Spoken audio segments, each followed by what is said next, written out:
Mesdames, Messieurs, une fois encore, bonsoir et bienvenue à tous. Veillée d'âme pour les partis politiques en compétition dans le cadre des sénatoriales de 2018 de demain dimanche à l'école publique de Bastos à Yaoundé où se trouve l'unique centre de vote du Fundi, l'antenne départementale de l'ECAM, met la main aux derniers préparatifs à 24 heures du scrutin. Élisée Borba et Aïe Cyril.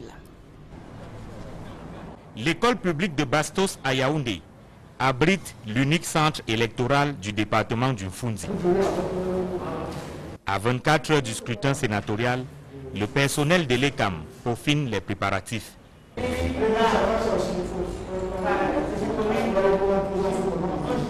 Comme vous l'avez pu le constater, le matériel électoral a été acheminé. Concernant le matériel lourd, isoloir et une. En collaboration avec l'autorité administrative, le dispositif sécuritaire a été mis en place. Depuis le matin, des éléments de force de l'ordre sont sur place pour veiller à la sécurité des biens et des personnes.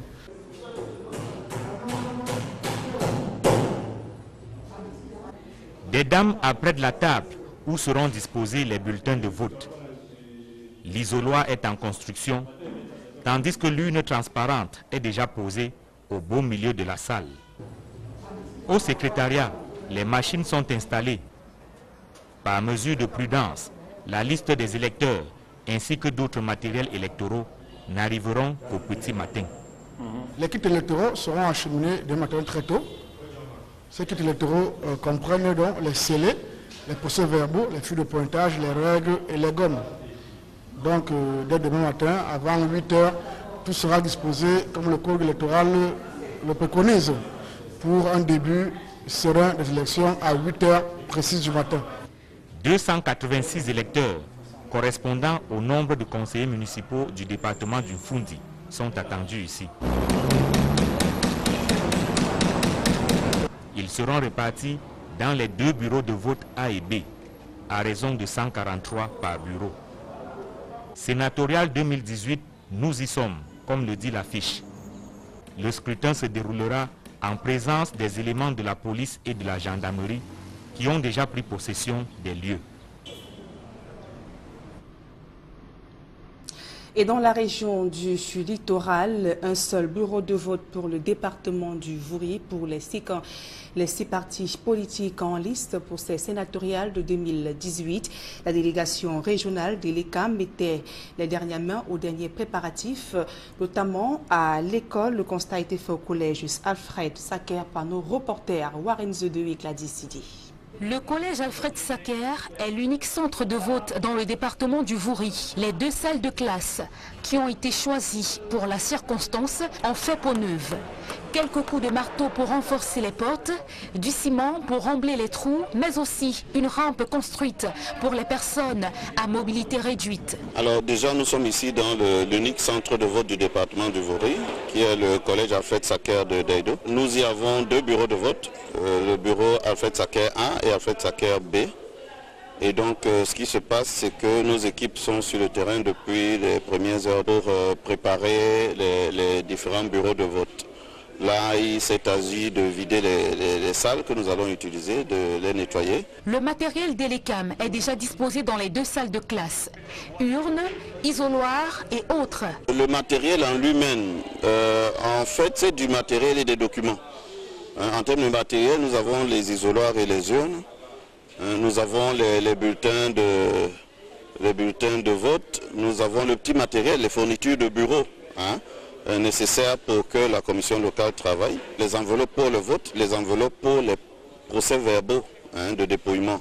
Et bien entendu, nous avons ces procès-verbaux et les feuilles de pointage. Bien sûr, les lampes pour le cas où on irait jusqu'à la pénombre. Nous avons pu obtenir du responsable, du principal du collège, que nous puissions construire une rampe en béton, pour que les personnes à mobilité réduite puissent avoir facilement accès au bureau de vote.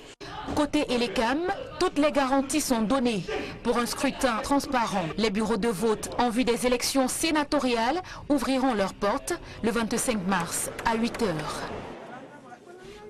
Et à 4 heures de la clôture de la campagne électorale en vue des sénatoriales, des partis politiques multiplient des stratégies de séduction des conseillers municipaux afin de garantir leur voix demain dimanche 25 mars, jour de l'élection des sénateurs au Cameroun. Ambiance sur le terrain des politiques dans la région du centre, dans ce reportage d'Élisée Bourbaï de Gizogo. The time for aspirants to identify the... Donc, nous revenons donc sur ce reportage de Gizogo qui revient notamment sur l'ambiance sur le terrain politique dans la région du centre. À moins de 4 heures de la clôture de la campagne électorale, les partis politiques qui multiplient donc des stratégies de séduction des conseillers municipaux afin de garantir leur voix demain. Le reportage de Gizogo. C'est la dernière ligne droite avant les sénatoriales 2018 dans la région du centre. Les principaux partis politiques qui prennent part à ce scrutin sont mobilisés sur le terrain. Le RDPC a présenté aux électeurs en Tui et Monatélé ses candidats aux sénatoriales. Pendant 5 ans, nous avons vécu dans la convivialité avec nos sénateurs. Les sénateurs ont travaillé dans le sens que la loi leur prescrit, à savoir qu'ils sont des représentants de collectivités territoriales décentralisées. Et à ce titre, ils nous ont beaucoup apporté. Bien que peu nantis en conseillers municipaux dans la région du centre, le SDF explique que le RDPC ne devrait plus bénéficier des faveurs des électeurs pour insuffisance des résultats.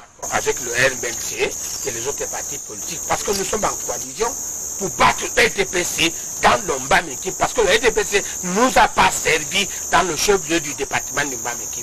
Quant à l'UNDP, ce parti a procédé au dernier grand regroupement des candidats de sa liste dans le centre à Yaoundé. Je m'adresse aux conseillers municipaux de la région du centre. Prenez votre destin en main, changez les choses dans la région du centre. Laissez de vous faire entraîner par ceux qui viennent vous flatter 5 ans après. Et dès qu'ils ont reçu cela, ils ne reviennent plus vers vous. Nous voulons changer les choses. Essayez aussi avec des nouvelles équipes pour que la prospérité revienne dans notre région, notre chère région du centre. Désormais, les dés sont jetés et le collège électoral tranchera entre les candidats. Et parlons toujours des sénatoriales de demain dimanche, précisons que dans la région du nord-ouest et du sud-ouest Cameroun, la circulation des mototaxis et des personnes et des biens est interdite. Pour le nord-ouest, la mesure s'applique de 6 h à 21 h demain dimanche. Pour le sud-ouest, la mesure est appliquée dès ce soir à 20 h et ce jusqu'à 20 h demain dimanche. Il s'agit de l'économie de 2 communiqués signés respectivement d'Adolphe Lélé-Lafrique du nord-ouest et Bernard Okalabilai, gouverneur de la région du sud-ouest Cameroun. Et restons dans la région du sud-ouest où la direction générale des élections a relocalisé certains bureaux de vote dans le département du Lébialem. Et les opérations de vote donc auront désormais lieu du côté de Fontem et non plus à la DSTH Fontem comme initialement prévu. Et dans le Dian, le vote aura lieu à Mundemba et non plus à la Catholic School. Objectif, sécuriser les conseillers municipaux durant le scrutin. Et dans le reste de l'actualité, Basile Atangana Kuna est écroué à la prison centrale de Kondengui. Depuis hier, l'ancien ministre de l'eau et de l'énergie y a été conduit hier soir après avoir été cuisiné durant plus de 10 heures au TCS, tribunal criminel spécial, pour s'expliquer comment il a réussi à échapper à la vigilance des gendarmes et policiers pour prendre la fuite au Nigeria. Pourtant, il était interdit de sortir du territoire. On fait le point avec Gizogo. Le feuilleton de l'opération Épervier qui vient d'être relancé n'arrête plus de dérouler ses épisodes au fil des jours. Le cas Basile Atangana Kuna, l'ex-ministre de l'eau et de l'énergie, a connu un épilogue spectaculaire après avoir tenu en haleine l'opinion. Rattrapé au Nigeria où il était en cavale, Basile Atangana Kuna a été ramené manu militari à Yaoundé. Il est désormais incarcéré à la prison de Kondengui où séjourne déjà Jean-William Solo, l'ancien directeur général de la CAM-Water, Bruno Bekolo Ebe, l'ancien recteur de l'université de Douala, Dieudonné Oyono, l'ex-recteur de l'université de Douala, et Louis-Max Aïna Oanja, l'ex-secrétaire d'État aux travaux publics en charge des routes. Et vraisemblablement, cette nouvelle vague d'arrestation est loin de devoir s'arrêter à ce stade. Selon le scénario déroulé jusqu'ici, les personnalités frappées de l'interdiction de sortie du territoire se voient systématiquement incarcérées. En ce sens, quelques-unes, à l'instar du directeur général de Camtel et 7 de ses collaborateurs, n'ont pas encore été convoquées. Il en est de même de quelques figures qui ont eu à gérer la commission permanente de médiation et de contrôle des sociétés de droits d'auteur, en l'occurrence les professeurs Magloire Ondoa, Adolphe Minkwase, Jean-Calvin Abba Oyono, le docteur Paulette Mvonoela, Edmond Mbala Elanga et le directeur général de la Société civile de littérature et des arts dramatiques, Alphonse Bomboko. Pour sûr, la nouvelle saison Opération Épervier n'a pas fini de livrer ses temps forts. Et parlons à présent de cette pénurie d'eau qui sévit dans la région de l'extrême nord Cameroun. Plusieurs localités n'ont pas accès à ce précieux liquide et les populations subissent le martyre. Le reportage d'Amadou Daïro et d'Auréole Djoumi.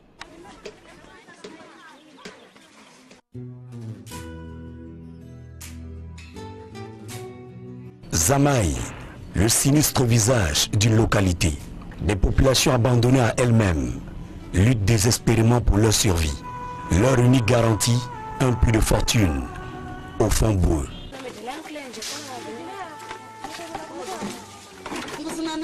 Nous sommes dans l'arrondissement de Mokolo, département du Mayo-Tsanaga. Nous sommes bel et bien en terre camerounaise.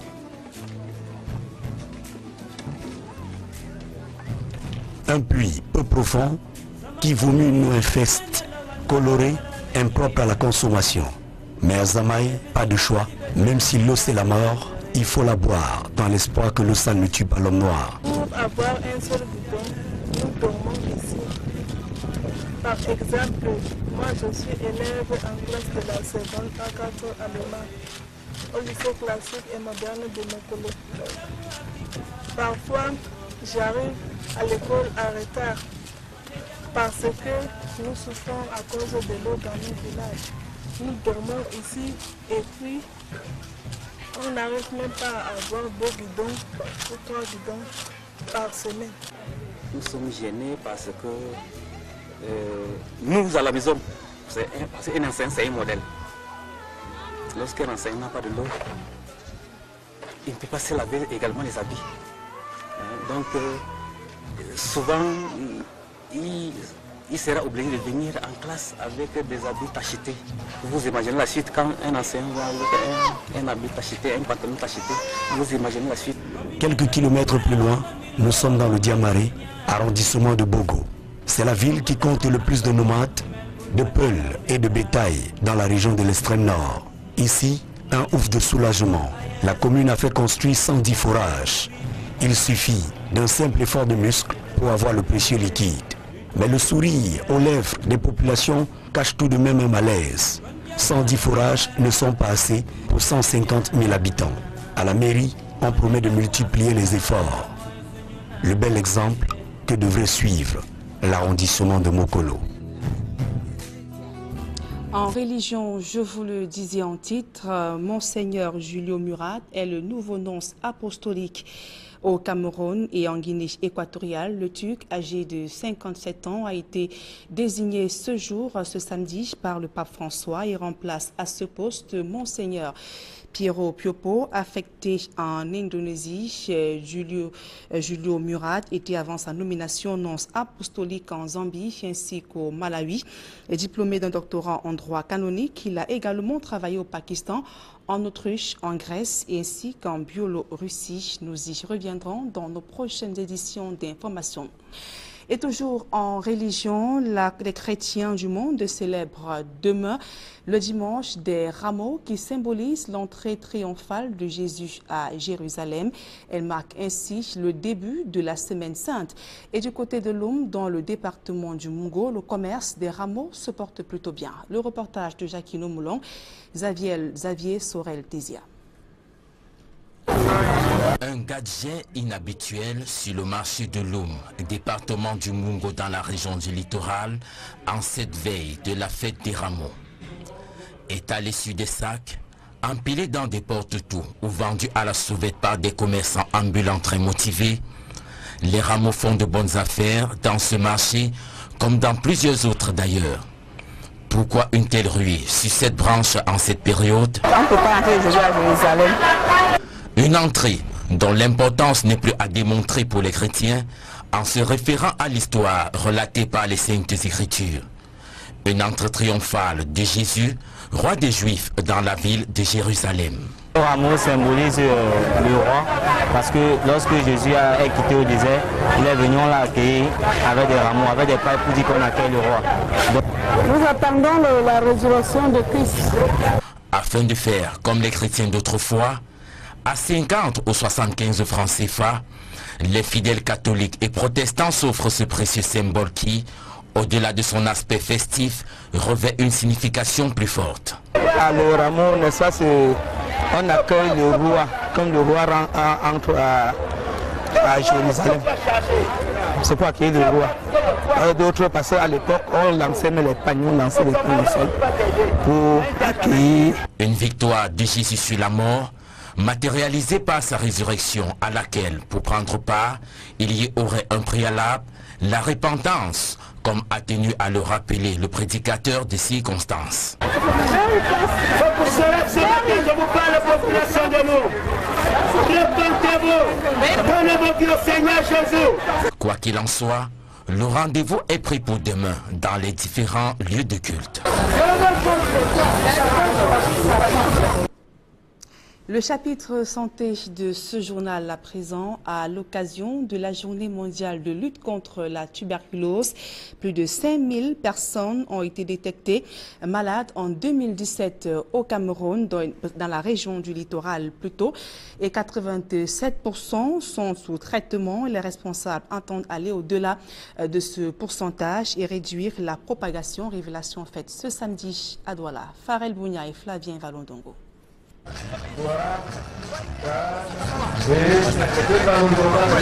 Les sportifs d'un jour au parcours Vita de Douala. C'est pour tordre le cou à la propagation de la tuberculose. La tuberculose dans notre pays est un réel problème. Donc c'est la raison qui justifie cette marche. Cette maladie qui décime les populations depuis des années préoccupe depuis quelque temps le personnel de santé qui se contente simplement d'évaluer les actions engagées pour son éradication. D'ici 2019, principalement dans la région du littoral. Le taux de prévalence en 2015, nous avons enregistré un total de 5131 patients malades mis sous traitement. Et en 2017, nous étions à 5179. Et nous avons jusqu'ici atteint un taux de guérison de 83%. Et nous comptons aller jusqu'à 87% d'ici 2019. Le bécard, qui est le germe de la tuberculose, circule toujours autour de nous. Son éradication ne peut être possible que si, au constat de quelques facteurs que sont la transpiration nocturne, la perte de poids et de l'appétit, saupoudrés d'une toux prolongée, sont signalés à temps dans une formation sanitaire. Le médecin va remplir un bulletin d'examen, prélever 2 autres sachants et vous envoyer au groupe technique régional de lutte contre la tuberculose à Bonanjo. Et parce qu'il faut des leaders pour un monde sans tuberculose, chacun de nous se doit de purifier son environnement pour être éloigné de la tuberculose. La tuberculose, c'est un milieu hospitalier. Il y a des gens qui continuent de croire que la tuberculose, c'est une maladie, c'est un sort qu'on a lancé, c'est la sorcellerie. Dans les premiers signes, tels que par exemple la toux, le coulement de sueur nocturne, il faut se rendre immédiatement à l'hôpital pour se faire dépister et se faire prendre en charge.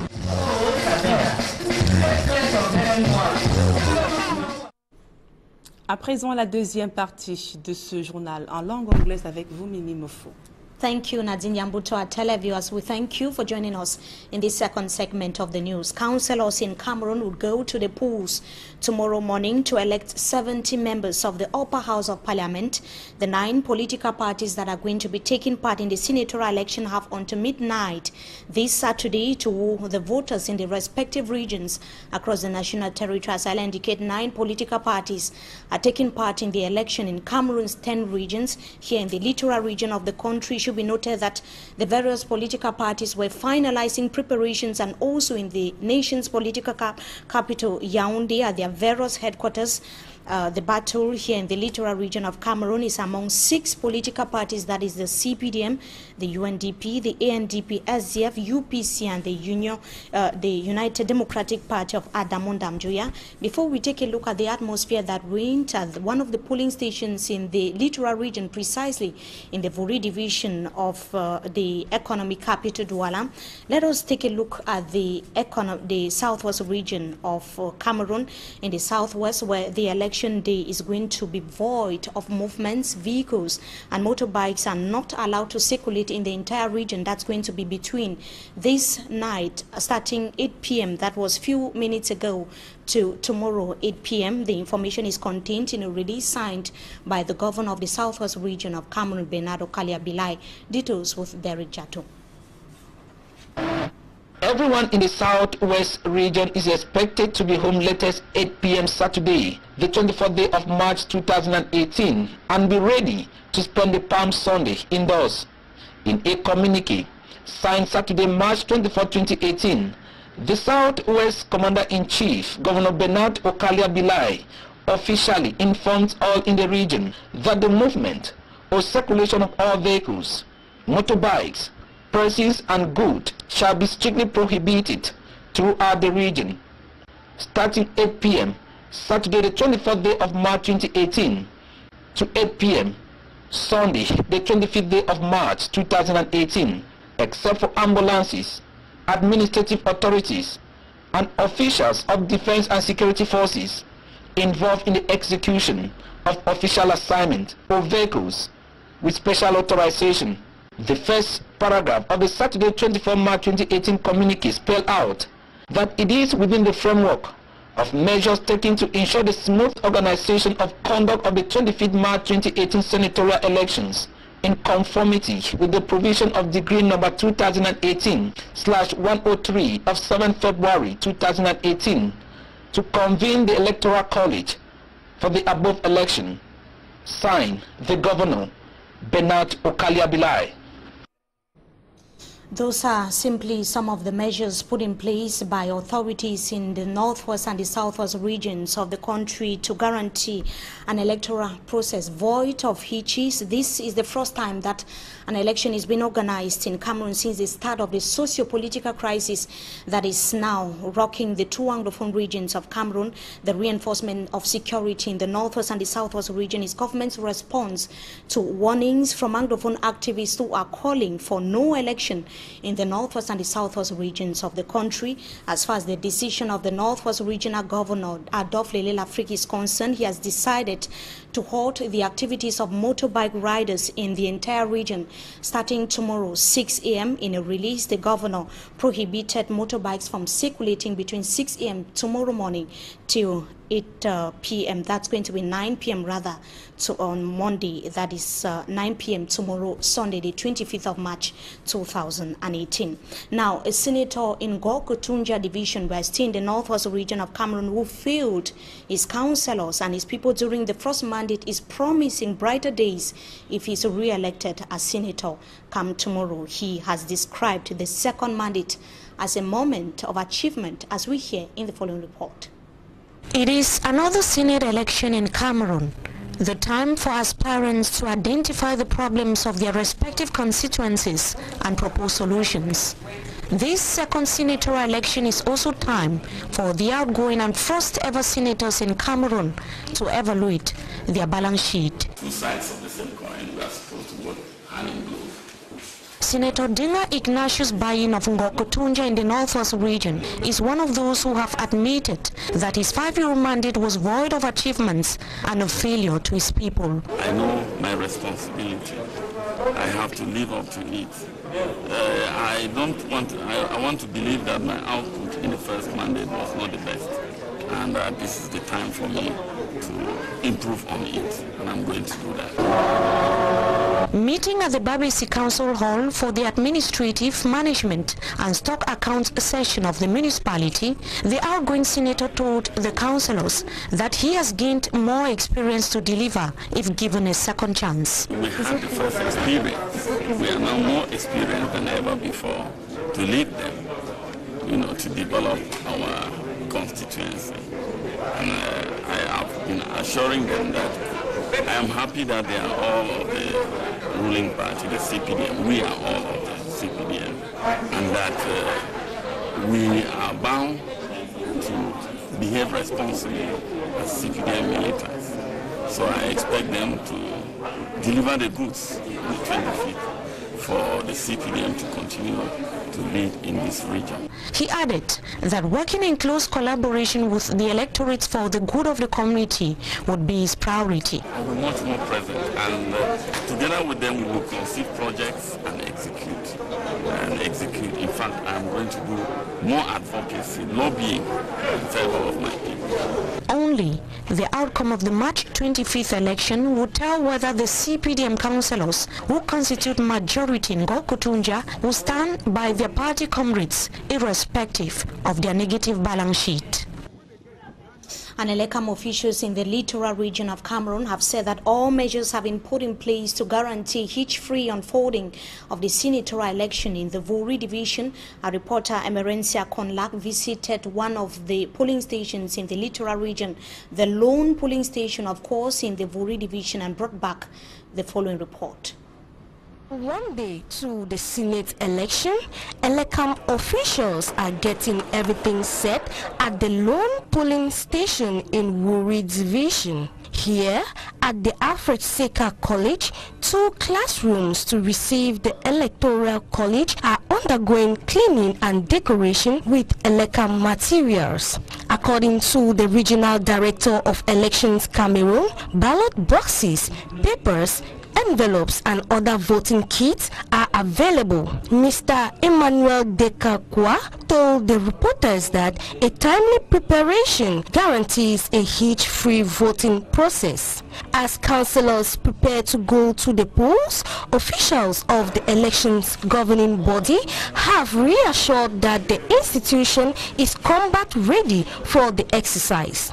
The polling station in the Wuri division, like other parts of Cameroon, opens at 8 a.m. Sunday, March 25th. We now talk about the ordeals of some population or some inhabitants in some parts of the far north region of Cameroon that still rely on water which have odor, color and dirt particles for consumption. They say that they have so far been relegated to the background by the government of Cameroon. They have to cover long distances to be able to get the precious liquid. Innocent Aze tells us more in this report.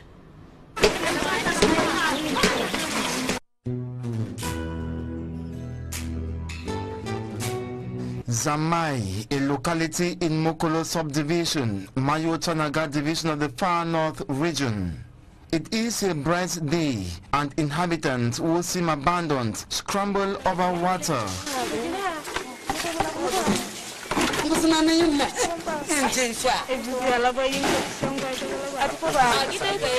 Precious liquid which has color, taste, odor and particles. In unity, they smile over their worries. Certainly, the reason why they are energetic, healthy, to cover long distances on foot with drums to fetch water from these sources which they deem reliable. It seems incredible, but the reality is this dirty water drawn from this borehole is consumed, used for cooking and bathing.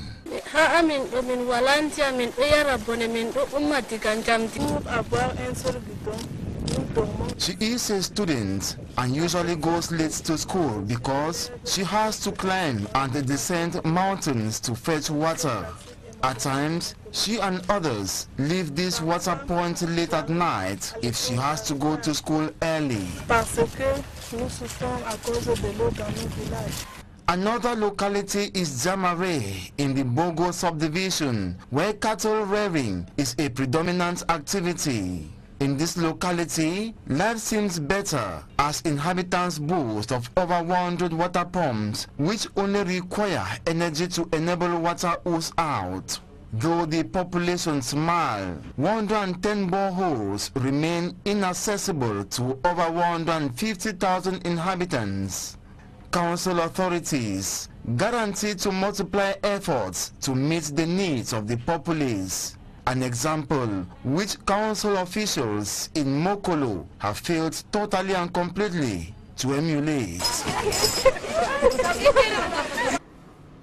And persons suffering from tuberculosis, the number of persons are increasing on a yearly basis compared to the previous year. The facts and figures were reviewed as Cameroon joined the international community today to commemorate the World Tuberculosis Day.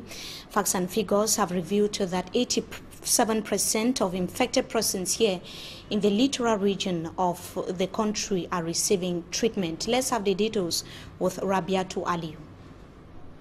Against tuberculosis in Cameroon has been a nationwide commitment for several years by officials of the National Program for the Fight Against Tuberculosis. Statistics from the Regional Technical Group for the Fight Against the Disease in the Littoral region revealed that 5,179 cases were detected in 2017, which is more than the 5,131 cases identified in 2015.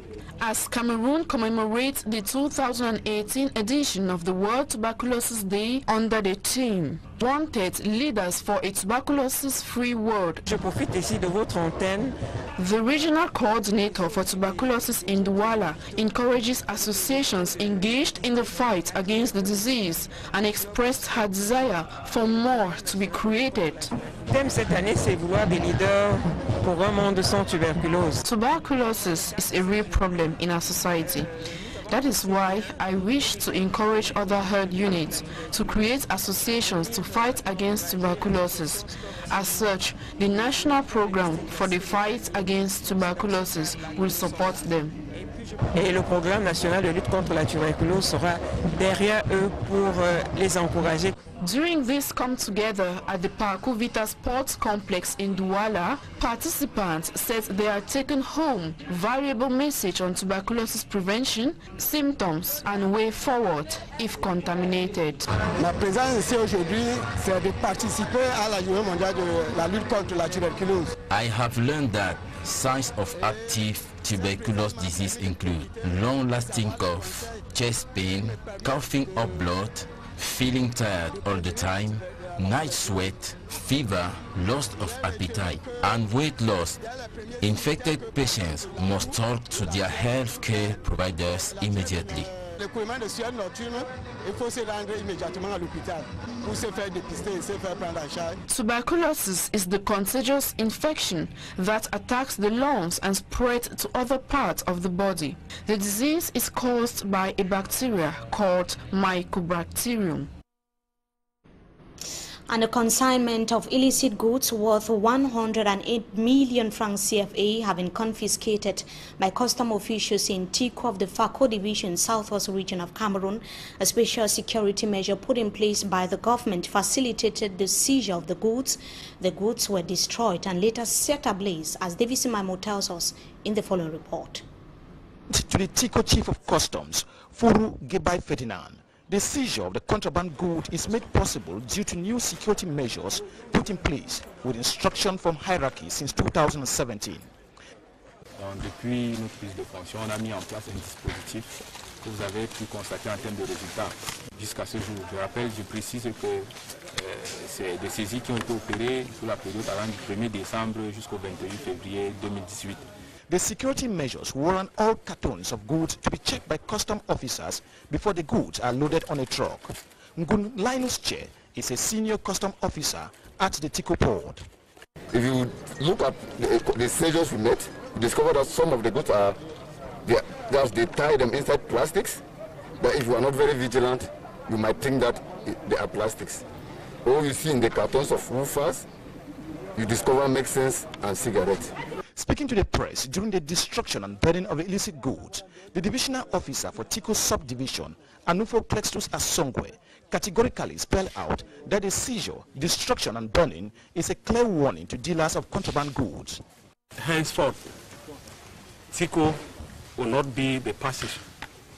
Tiko port will not be that place where all kinds of prohibited goods are going to pass. Equally, some 624 bags of non-biodegradable plastic papers were destroyed and taken for recycling. However, the disturbing factor is a huge amount of tramadol drugs, better known as Tramol, consumed by youth in the place of marijuana and some foreign cigarettes that were equally seized and burned. A total of 1,548 cartons of illicit goods worth some 108 million CFA francs was destroyed and burnt to ashes. And that brings us to the end of this edition of the Bilingual Newscast on Equinox Television. Viewers, we thank you for joining us. At 8 p.m. tomorrow, we, of course, Nadine Yambo, will be bringing to our televiewers the echoes of the senatorial elections across the national territory, precisely in the two anglophone regions of the country, Nadine Yambo. Exactement, Mimi Chimefo. Mesdames et messieurs, merci pour votre aimable attention. Demain, je vous des sénatoriales au Cameroun. Nous apporterons plus de précisions dans nos prochaines éditions d'information. Et passez d'agréables moments en compagnie de nos programmes.